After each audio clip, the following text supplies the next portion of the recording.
बिस्मिल्लाहिर्रहमानिर्रहीम। अस्सलाम वालेकुम नाज़रीन, आप देख रहे हैं प्रोग्राम कड़वी बात और मैं हूं ज़ुल्फ़िकार पीर।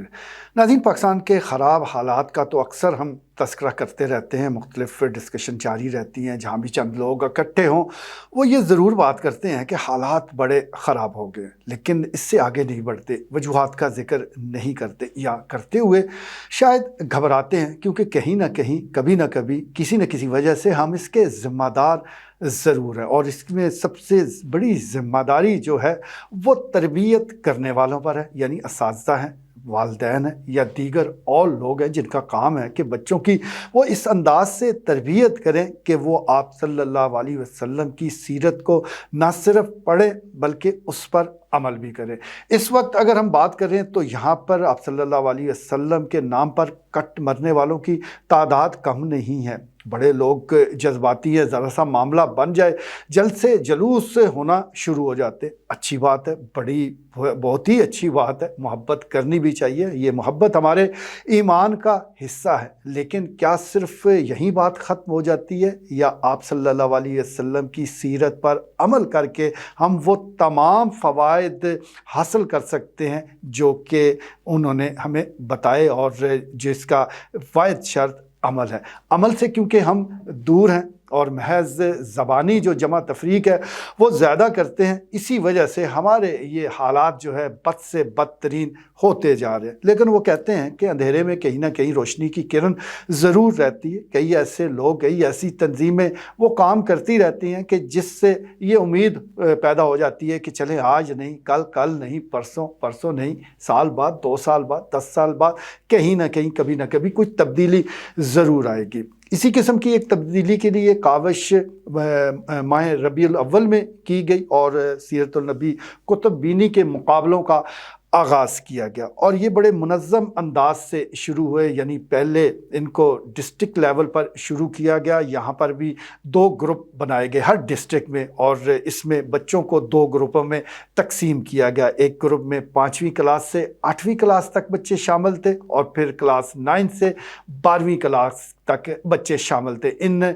2 ग्रुपों में पहले डिस्ट्रिक्ट लेवल पर मुकाबले हुए, ज़िला चकवाल भी इसमें शामिल था। ख़ास तौर पर जो अल खिदमत फाउंडेशन चकवाल है, इसके जो बच्चे हैं, आरफन बच्चों जिनकी सरपरस्ती की जा रही है, साल से उनकी तालीम और तरबियत की निगरानी की जा रही है। और इस सिलसिले में अल खिदमत फाउंडेशन और इसके जो कोऑर्डिनेटर हैं सैयद तस्कीन अली शाह, वो हमेशा पेश रहते हैं। तो इस मुकाबले में ये बच्चे भी शामिल हुए, और इस हवाले से जो डिस्ट्रिक्ट लेवल का मुकाबला था उसके बाद मरला रीजन के लिए क्वालिफाई करना था। तो डिस्ट्रिक्ट चकवाल से सईदा अलिशबा फ़ातिमा, अलसा कयूम, उशना कमल, गनी फ़ातिमा और आमना इरफान ने रीजन के लिए क्वालिफाई किया। दोनों ग्रुपों में से इन बच्चों ने रीजन के लिए क्वालिफाई किया और वहाँ पर मुकाबले में हिस्सा लिया। रीजन के मुकाबलों में जो अलिशबा फ़ातिमा हैं उनकी कारकर्दगी बड़ी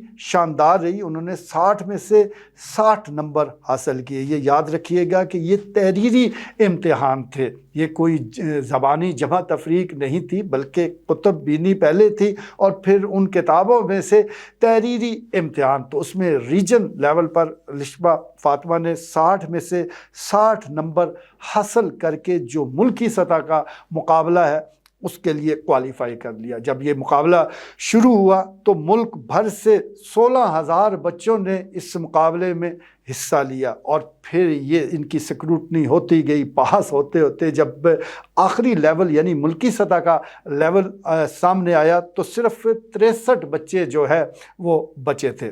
आप सल्लल्लाहु अलैहि वसल्लम की उम्र भी 63 बरस थी। आप देखें, हसीन इत्तफाक देखें कि एक तरफ सीरत नबी सल्लल्लाहु अलैहि वसल्लम के हवाले से कुतुब बीनी के मुकाबले हैं, और फिर आखिरी मरले पर 63 बच्चे ही बचते हैं कि जिन्होंने मुल्की सतह पर इस मुकाबले में हिस्सा लिया। 11 जनवरी को आगोश शेखुपुरा में इन मुकाबला जात का इनाकाद किया गया, और हमारी ये बेटी सईदा अलिशबा फ़ातिमा जिसका ताल्लुक़ अल खिदमत फाउंडेशन से है, उन्होंने मुल्क भर में दूसरी पोजीशन हासिल की।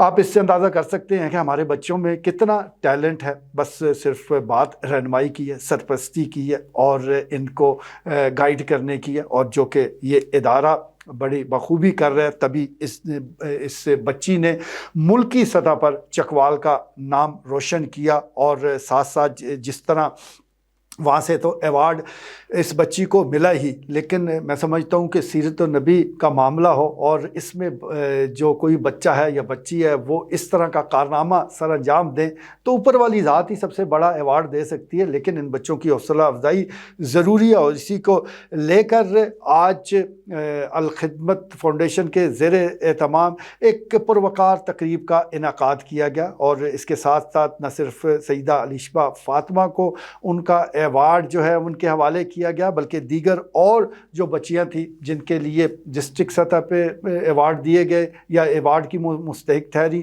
ان کے حوالے بھی یہ ایوارڈ کیے گئے۔ خوبصورت تقریب تھی، اور اس تقریب میں professor Nawab Khan, professor Mahnaz Akhtar, Al-Khidmat foundation Chakwal کے صدر نعمان ظفر، نوید بھٹی، آصف سیال سمیت دیگر اور جو اہم لوگ ہیں وہ شریک تھے، اور انہوں نے بچوں کو نہ صرف نقد انعامات دیے بلکہ ان کی کارکردگی کی کھل کر تعریف کی، بالخصوص سیدہ علیشبہ فاطمہ، جس طرح انہوں نے اس ضلع کا نام روشن کیا اور جس انداز سے ان کی کارکردگی تھی تو اس کو سب نے سراہا۔ میں سمجھتا ہوں کہ یہ جو مقابلے رکھے گئے ہیں یہ بہت ہی اہمیت کے حامل مقابلہ جات ہیں، یہ اس قسم کے ہر سال ہونے چاہیے، اور دیگر اور جو تنظیمیں ہیں ان کو بھی اس معاملے میں آگے بڑھنا چاہیے، عملی طور پر آگے بڑھنا چاہیے۔ بچوں کو سیرت نبی صلی اللہ علیہ وسلم سے جو واقفیت ہے وہ کرانا انتہائی ضروری ہے۔ اگر آپ چاہتے ہیں کہ ایک پرامن معاشرہ تشکیل پائے، ایک باعمل معاشرہ تشکیل پائے، تو یہ تبھی ممکن ہے کہ جب ہم آپ صلی اللہ علیہ وسلم کی سیرت پر عمل کریں، اور ان کی سیرت پر عمل ہی میں ہماری فلاح ہے۔ تو اس سلسلے میں جب بچوں کی تربیت ہوگی، جب ان کو اس طرف راغب کیا جائے گا تو تبھی وہ یہ سیرت نہ صرف پڑھیں گے بلکہ اس پر عمل کرنے کی کوشش بھی کریں گے۔ تو انتہائی یہ اچھا پروگرام منظم طریقے سے ان کا انعقاد کیا گیا، اور شاندار تقریب بھی اس حوالے سے منعقد کی گئی۔ ہم امید کرتے ہیں کہ سیرت النبی صلی اللہ علیہ وسلم سے جڑے یہ تمام جو پروگرام ہیں یہ ہر سال ہوں گے، کیونکہ اس وقت معاشرہ جس طرف بڑھ رہا ہے، خاص طور پر میں پاکستان کا ذکر کروں گا، نفسا نفسی کا عالم ہے، دولتی معیار ٹھہرا ہے کسی کی عزت کے معاملے میں، اور کوئی اور کوئی کرائٹیریا رہا ہی نہیں۔ یہ وقت تھا کہ لوگ دولت کے حوالے سے سوالات ضرور اٹھاتے تھے کہ یہ آئی کہاں سے، اور اگر کسی کی دولت میں اضافہ ناجائز ذرائع سے ہوتا تھا تو اس کی طرف نفرت سے دیکھتے تھے، اور بچوں کو بھی ہدایت ہوتی تھی کہ اس کے گھر نہیں جانا۔ لیکن اب الٹا دور آ گیا، اب تو کامیاب شخص اسی کو قرار دیا جاتا ہے کہ جس نے دل کھول کر لوگوں کو دھوکہ دیا ہو، ناجائز ذرائع سے پیسے اکٹھے کیے گئے ہوں، اس کو کہا جاتا ہے کہ بھائی اس نے بڑی کامیاب لائف گزاری ہے۔ لیکن اصل کامیابی تو آپ صلی اللہ علیہ وسلم کے اتباع میں ہے، ان کی سیرت پر عمل میں ہے۔ لیکن یہ جب ہم بچوں کو سمجھائیں گے، جب وہ بڑے ہو کر مختلف حیثیتوں پر کام کریں گے تو تبھی تبدیلی ممکن ہے۔ آج سیرت کی جگہ ہم صورت کو اہمیت دیتے ہیں، اس میں ڈھونڈتے ہیں کہ شاید یہ ہمارے بڑے فائدے میں ہوگا۔ تو خدا کے لیے صورت کو چھوڑیں، سیرت کی طرف واپس آئیں، اور بالخصوص آپ صلی اللہ علیہ وسلم کے سیرت پر عمل کرتے ہوئے ایک کامیاب اسلامی معاشرے کی ہم بنیاد رکھ سکتے ہیں۔ شرط یہ ہے کہ اس قسم کے پروگراموں کو اہمیت دی جائے، اس پروگراموں کے انعقاد میں دلچسپی ظاہر کی جائے، اور جو بچے اس میں کامیابی حاصل کریں ان کی حوصلہ افزائی کے لیے ہمیشہ کوشش کی جائے۔ آج کے لیے اتنا ہی، اجازت دیجیے، اللہ نے کے بعد۔